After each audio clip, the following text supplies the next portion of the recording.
Bandeko, dans ce pays, ma compatriote va s'approprier concept à quelques mots qu'on dit. Bon, moi, donc, à pied levé, quand on est beau la philosophie, donc on peut improviser à Ouate. Il faut se préparer jour au cours de conférence des amis, donc il y a un pesant pour expliquer le concept. Mais, historique, il y a peu de mots qu'on des amis. Dans 2001, 2001-2002, la Seine City. La Seine City, ça y va encore.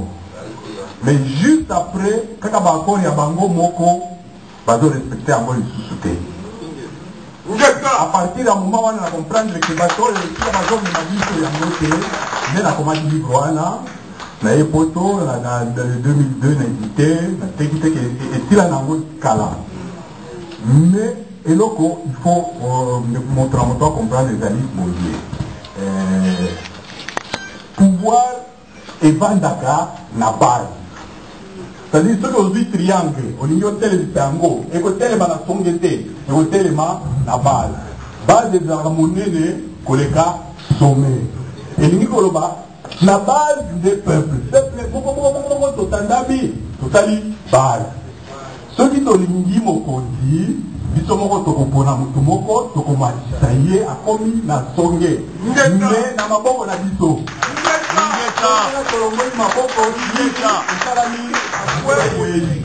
Mais eloko parmi les choses il faut comprendre. Mais pour baser dans la makasi, et c'est un principe moko boye. Le là, amour. Amour du prochain. Amour de la patrie. Patriotisme. Donc, le principe, le amour du prochain, amour de la patrie, la sève, la combat. À partir du moment où on voit que Monica Zana passe Petio et Zengo, amour et Kofi. À partir du moment où on découvre la passe, tu vois les autres sentir pour les cahiers, on commis patriote. Donc, à tout moment, nous voyons toujours ma femme violée, ma million de morts. Mais les autres la vie sont pas. Donc, tout ça, na esprit wana peuple mokoni. Il faut tout coller ça il faut tout temps yango. Il faut pas tout bazala nango. À partir de ce moment-là, on va balubaka. Le peuple, c'est une bombe, c'est une armée plus grande que toutes les armées. Il est ça là-bas. Bah phénomène le roi Burkina Faso wana. Je suis au regret. L'air a commencé il y a 13 ans. Bah si batalango c'est-à-dire faisable à tout moment dans tous les pays. Ingeta. Mais nous allons moins distrait, nous allons indiscipliné, nous allons toujours pamba, alors que dans le moment où Mboka est menacé, et l'Ingi Koloba n'a pas été menacé. Mais Mboka est menacé par Moussoussou, bazo monango normal, par Moussoussou, bazo salama côté, etc. Yango Monique, dans le moment où on va combattre et bandaki. C'est-à-dire que esprit ou les bandits combattent la bongo, va se mêler, des tels que dans le monde il y a des lots. Ce qui est si comme Moko, Babanga Kaba Congolais, ils ont les bandas. Donc, biso tous les bandas, ça là, on va bien étincelle. Mais à condition de se plier dans le principe et belé. Donc, moi, mon cœur n'est pas encore pour aller l'autre, comme à Pierre. Donc, à Pierre, le Dieu, on va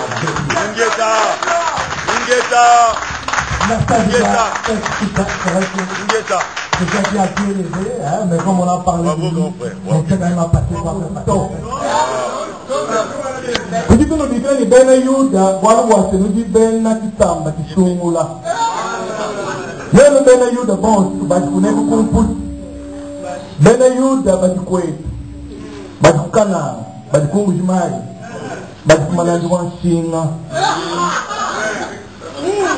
Quand on a encore le même dit tout le dit Japon ou Génois. Comme qui va monter tout. Quand tu es dans Bafika, surtout quand tu es dans Bafika, Montu Mbukila Kwende Ninkwa Ngani, Tata de Ningani, Ningani.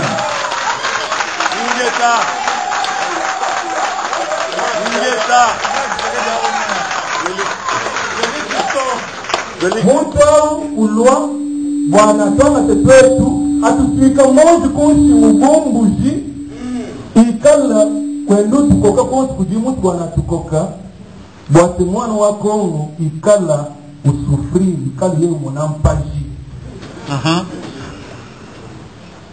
Jamal ya Kongo ya Rêve. Ça c'est une bonne mais il est temps. Jiba ya Kumbani. Peuple wa Mungalata. Les lutujiba ditangisha. Ne tuno bikila. Boise nulwa. Tujitangisha. Peta bongo bwa. Mutisumbu echi. Jinene. Peuple mokonzi. Peuple. Budi kadidi bwetu. Bikengela de tudibese do. Budi kadidi bwetu bwetu tunkayetu. Ben mbatu fika maonji konshingu bana betu. Bwate kushala bafika babu. Ne bana babu bikala nukumpa la kwa bana betu. Lelu butu kubwa kutia. Loi.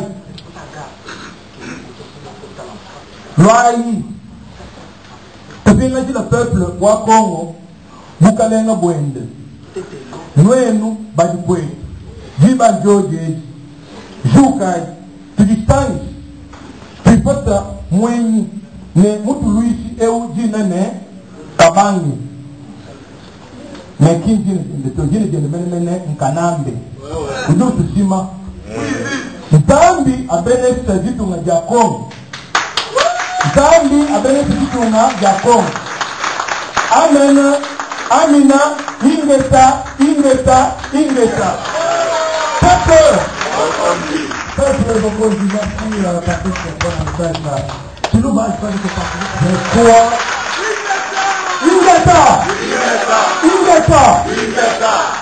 Donc, dès qu'il y a un problème, moi aussi, il y a un arbre, moi aussi, mais quand on finda et on dimba.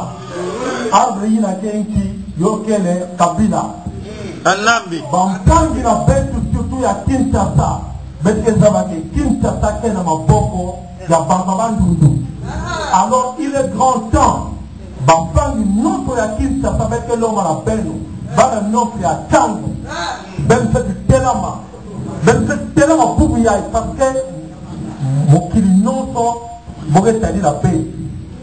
Voilà non que talake bana ya Congo me pikala na nima makamelu na Burkina Faso no me kumalera tout na be bana Kinshasa bale ke na kana ben mutu na pikala nima tout sifflet da bula mwana notre ya Kinshasa fait kelama sana kukula be étranger ina ba étranger ina bole kuita sana ko baka bona na be betala intérêt ya bana na be betala intérêt na be de boulia parce que nous sommes bien aujourd'hui mais bana mbasi ba bana mpa na bola kana boulia be donner la bola na be tout fait mbasi ba bana mpa na bana na be bana de pour mani na be parce que be me ça jaba petit.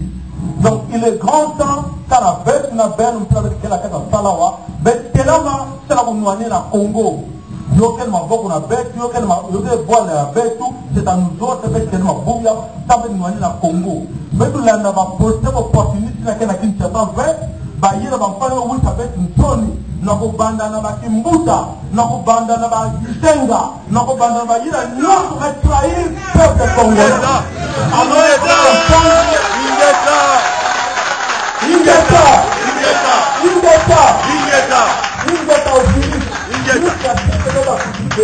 voilà la fête. Congo, Kinshasa doit être libéré. Donc, Balke na kana betu, betu nyoku tienama bubu yai, betu zingira mbate ve. Parce que mbate va voir trop tard. C'est le moment que betu tienama betu bubu yai, ça betu défendre Congo. Merci na beno, ingeta.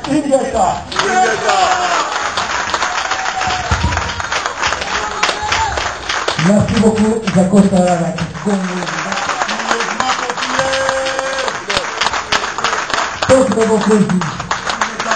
Merci donc à tout le monde pour son discours très pointu.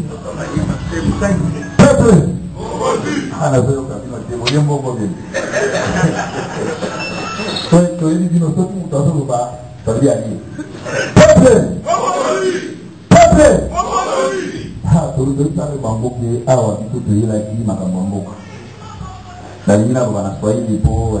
batebele ya Katanga wazobenga ngai ya Kivu ya Kisangani babenga ngai walobinde kuna biso po toganye bato mosusu o kamera azokende kokosaka bango ifo moswahili moko alobaka ingeta pepe yango na bilili bolisanga nayebi batebele baza balobaka mpe swahili naye nakoloba mwa swahili nakoli na Katanga nabotami na Manyema mama Kisangani donc na mwana mboka vraimen mangoeleza nawaambia wandugu yangu watoto ya tunaanza watoto ya Katanga, watoto ya Manyema, ya Kisangani, ya Goma, ya Uvira, ya Beni, kazi ile waliua watu kwa Kanambe na wandugu wetu wa Rwanda. Ninawatumia message kwa Kiswahili tu mnipigie kama je. Watu mingi ndio wananidanganya kama ni Waswahili. Parmi watu wananidanganya ni kamera. Anaumisha watu mingi kama leo Kanambe iko kichwa ya nchi yetu ni parce que Kamere iko maître ya pensée ya Kanambe. C'est pourquoi leo tunaperde watu mingi parce que Kamere anatufabrique bombo moya ili kunaua peuple congolais. Ingeta.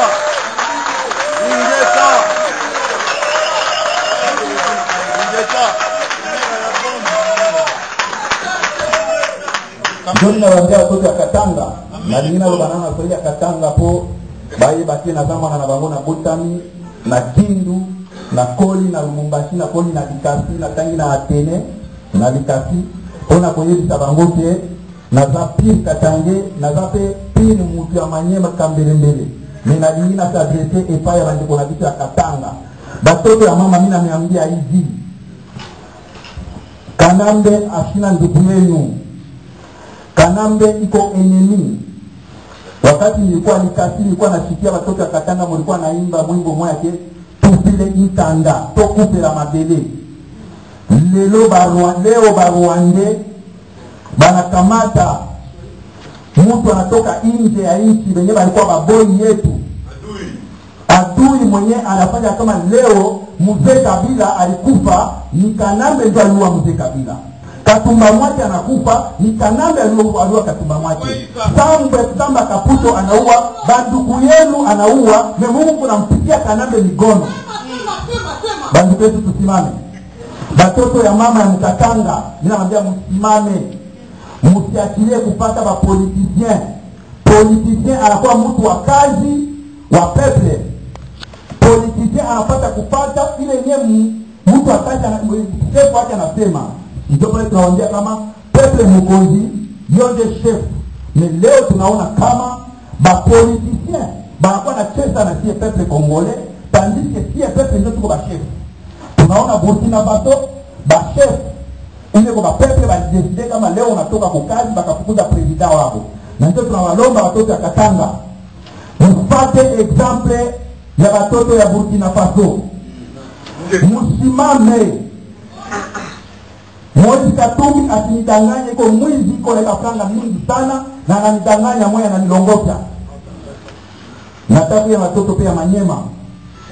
Mnihurumia tuka Dina watoto wa Manyema fazi yote revolution na kwa natoka ni kule. Has the right of changing our constitution, of killing Congolese people, of making them jobless.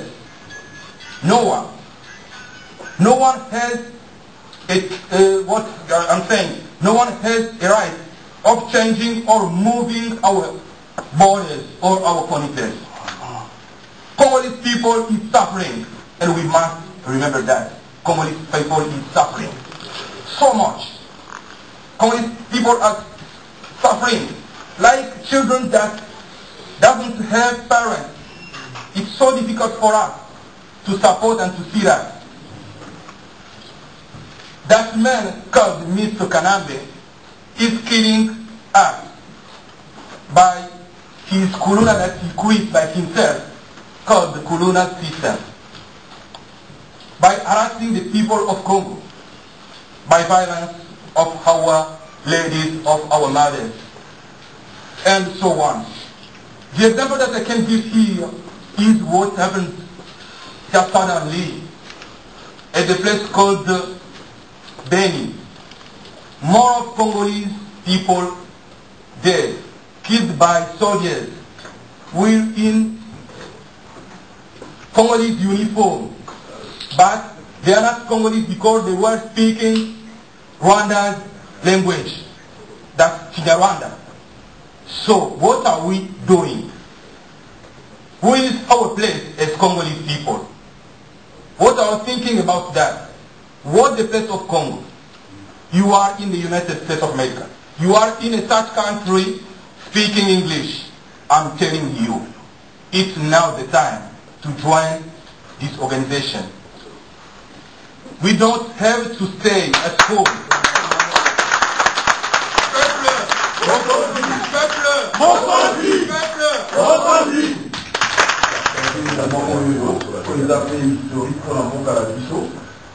Toali moko ya mako ezo ndape pour la solution pour la moka mais oyo démarche naé et ali plutôt démarche il y a au sens que peuple a élément peuple a soulevé et toujours qu'il y a une logique où les amis vraiment il y a pour chasser un régime en place quoi. Donc démarche la mission ali démarche à l'élection et ali à la discussion il y a la négociation et ali c'est à ça va compromis politique mais plutôt des marches pour aller à déraciner le système. Donc voilà.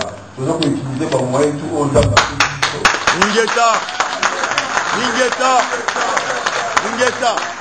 Vous proposez une alternative crédible où l'accent sera mis sur la social-démocratie, la justice sociale, la construction d'un État démocratique et un État de droit laïque en République démocratique du Congo.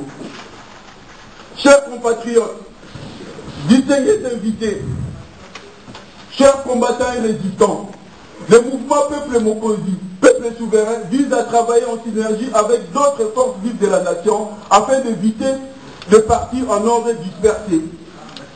Il défendra le droit, les libertés ainsi que les intérêts des Congolais et des Congolaises aussi bien sur le territoire national qu'à travers le monde.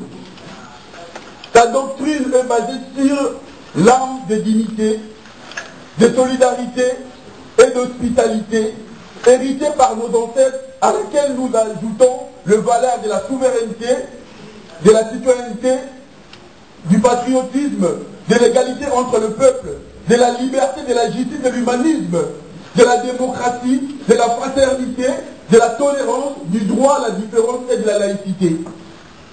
Sa devise est la démocratie, justice et l'humanisme.